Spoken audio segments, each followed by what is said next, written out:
Assalamualaikum warahmatullahi wabarakatuh.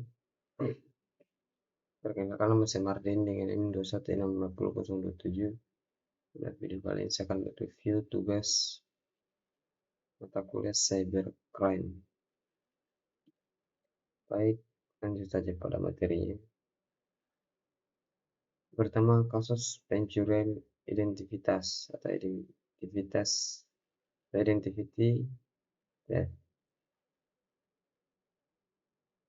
Identitas dicuri rekening seorang veteran perang berusia 112 tahun dibobol. Austin.Kompas.com, seorang veteran Perang Dunia Kedua yang berusia lebih dari 100 tahun menjadi korban pencurian identitas dan kehilangan seluruh isi tabungannya. Richard Overton, seorang veteran perang asal Austin, Texas, dilaporkan kehilangan seluruh uang dalam tabungannya. Kedua, polisi tangkap terduga pelaku penipuan mahasiswa IPB bermodus pinjaman online.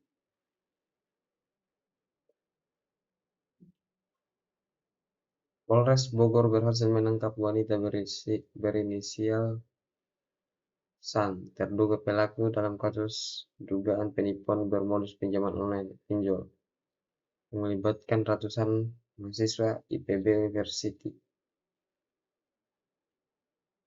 San ditangkap di wilayah Kota Bogor pada Kamis 11/11/2022 pagi.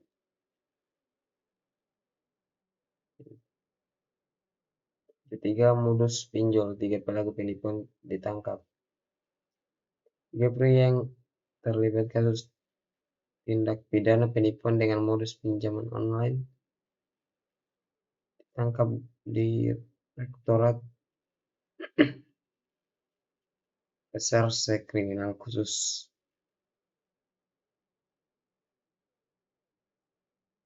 Selanjutnya contoh kasus phishing. Yang pertama, Barreskrim tangkap 13 tersangka penipuan phishing.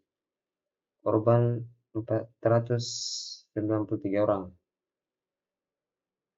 Barreskrim Polri menangkap dan menetapkan 13 tersangka kasus penipuan link phishing serta aplikasi palsu yang mengakibatkan ratusan orang merugi hingga miliaran rupiah.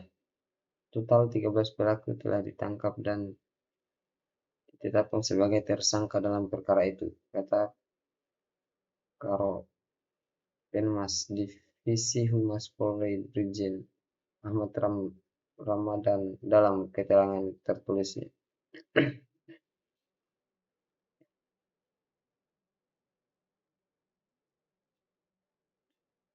Yang kedua, uang nasabah BCA raib 135 juta, ingat bahaya skimming pembajakan.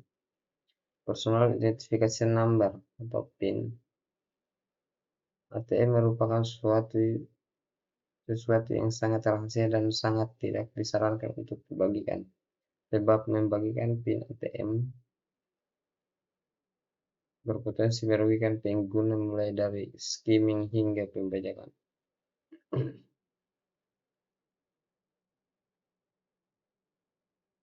Ketiga, tukang becak belajar 3 hari bobol rekening BCA. Rp 320 juta, sisa 48 juta dipakai untuk apa saja. Tukang becak bernama Setu mengaku belajar selama 3 hari untuk membobol rekening milik seorang nasabah BCA di Surabaya, Jawa Timur dengan melakukan penarikan tunai senilai 320 juta.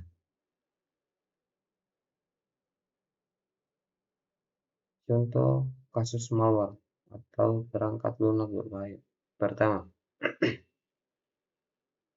FBI berantas botnet crackbot yang infeksi 700.000 komputer.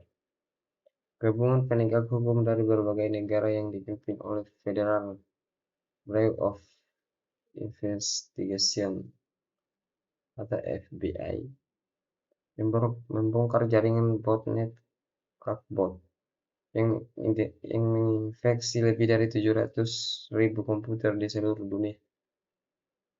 Crackbot adalah malware yang biasanya menginfeksi korbannya lewat email spam yang berisi tautan ataupun berkas berbahaya. Saat korban mengklik atau membuka tautan dan berkas tersebut, Crackbot akan langsung menginfeksi komputer korban dan menjadikannya sebagai botnet. Yang kedua, awas aplikasi palsu Signal dan Telegram sebar malware. Para peretas telah mengembangkan taktik baru yang licik untuk memasukkan malware ke ponsel-ponsel pengguna untuk mengintip percakapan mereka. Yang ketiga, BSSN ungkap penyebab akun YouTube DPR tayangkan judi online.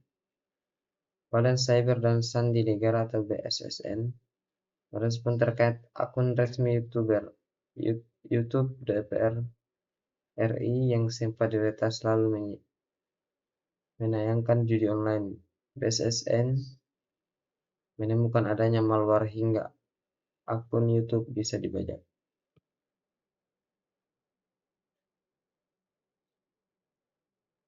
Selanjutnya, contoh kasus ransomware. Yang pertama, Sony akui kena serangan ransomware, data karyawan bocor. Sony mengirim notifikasi ke sejumlah karyawan dan mantan karyawan Sony Interactive Entertainment atau CEA terkait data pribadi yang bocor dalam pembobolan sistem yang terjadi Mei lalu. Kedua, kasus serangan ransomware di Indonesia. BI pernah jadi sasaran. Ketiga, 2 rumah sakit di Jakarta kena serangan ransomware. Kementerian Komunikasi dan Informatika Republik Indonesia atau Kominfo menyebut 2 rumah sakit di Jakarta menjadi korban serangan cyber ransomware WannaCry yang juga melanda di dunia. Contoh kasus peretasan atau hacking. Yang pertama, 2 modus hacker Hamas serbu fasilitas Israel hingga patah. Kelompok hacker yang diduga berbasis Gaza, Palestina berusaha mengacak-acak fasilitas cyber Israel hingga kelompok lainnya di Palestina patah lewat modus penyamuran. Kedua, polisi tangkap hacker asal Jogja yang meretas server perusahaan AS. Polisi menangkap seorang pria berinisial BBA 21 karena meretas server perusahaan di Amerika Serikat. Tersangka ditangkap di Sleman, daerah istimewa Yogyakarta. Tiga hacker Surabaya Black Hat yang ditangkap masih mahasiswa. Selanjutnya, kasus serangan DDoS atau Distributed Denial of Service. Twitter diduga tumbang karena DDoS bukan data scraping. Layanan Twitter sempat tumbang pada Sabtu malam kemarin yang membuat banyak pengguna menerima pesan error. Berbagai teori soal menyebabkan tumbangan Twitter pun bermunculan. Salah satunya karena serangan DDoS.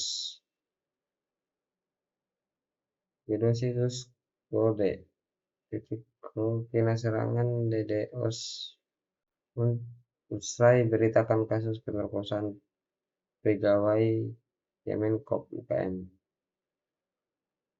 Situs Condet.com diserang oleh hacker dengan metode serangan DDoS atau usai memberitakan kasus pemerkosaan pegawai honorer.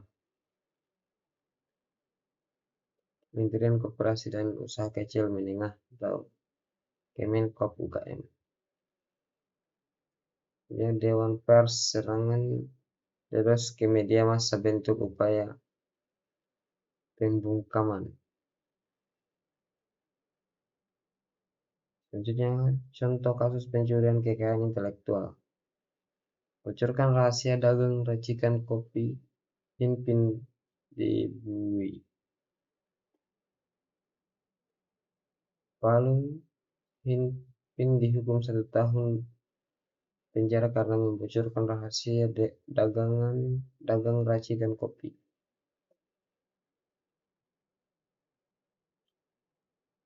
Cina dituduh terus lakukan pencurian kekayaan intelektual. Cina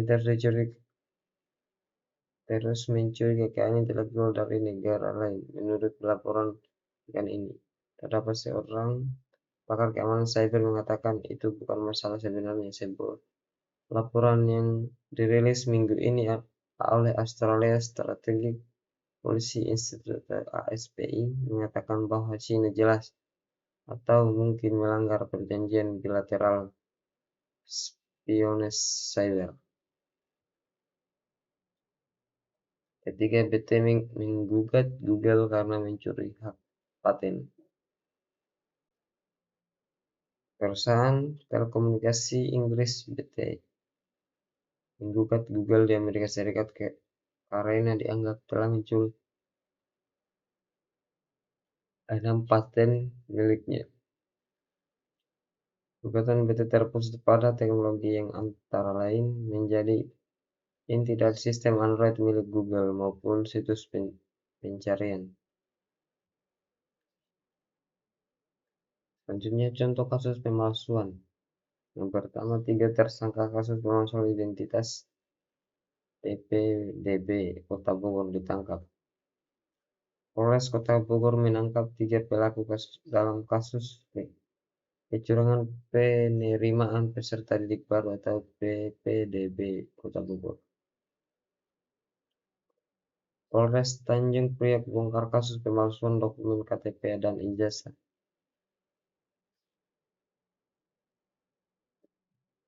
Ketiga,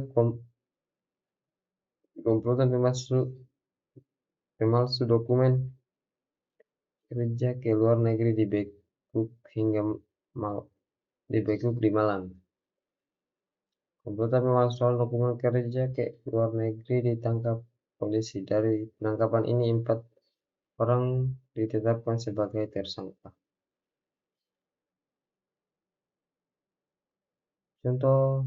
Selanjutnya contoh kasus pornografi anak. Pertama, polisi bongkar peredaran konten pornografi yang melibatkan anak. Polda Metro Jaya menangkap 2 pelaku penyebaran video pornografi anak sesama jenis secara daring di Kalimantan Selatan dan Sumatera Selatan. Salah satu pelaku merupakan anak di bawah umur. Kedua, bongkar kasus konten pornografi sesama jenis anak. Polisi tangkap 2 orang. 3, polisi bongkar peredaran konten pornografi yang melibatkan anak. Polda Metro Jaya membongkar kasus jual beli konten asusila sesama jenis anak sosial media. Seorang anak di bawah umur di Kalimantan Selatan turut ditangkap. Konten diperjualbelikan di luar akun sosial media oleh keduanya. Contoh kasus cyberbullying atau pelecehan di dunia maya. Pertama, lawan cyberbullying mahasiswa ITS ciptakan Wattsan komik sekawan berpijar.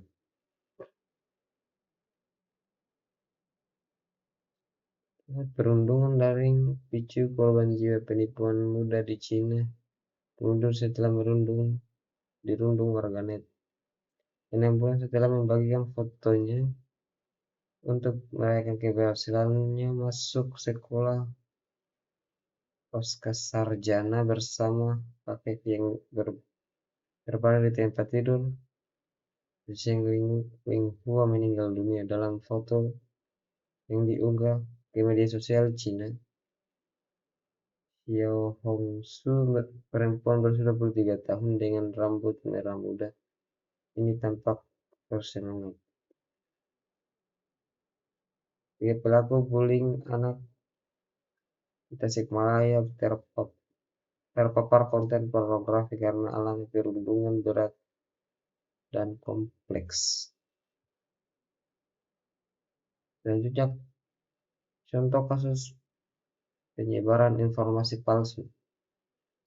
Jangan termakan paket transfer BRI 150.000 ini hoax.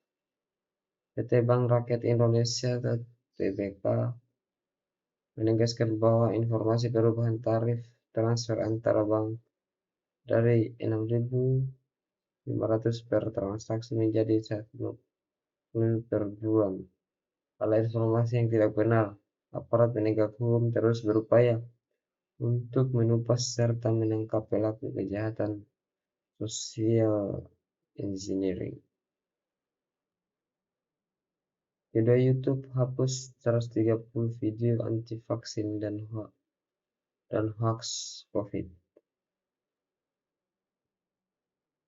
Ketiga, tersangka hoax UU Cipta Kerja terancam 10 tahun penjara.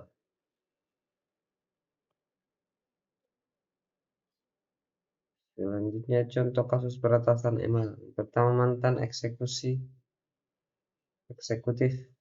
KOI jadi korban pemerasan dengan modus retas akun Instagram. Kedua, nasabah bank di Semarang kaget tiba-tiba ada tagihan pajak Rp 3 miliar, ternyata datangnya disalahgunakan. Waspada sniffing penipuan berkedok kurir paket kirim foto via WhatsApp.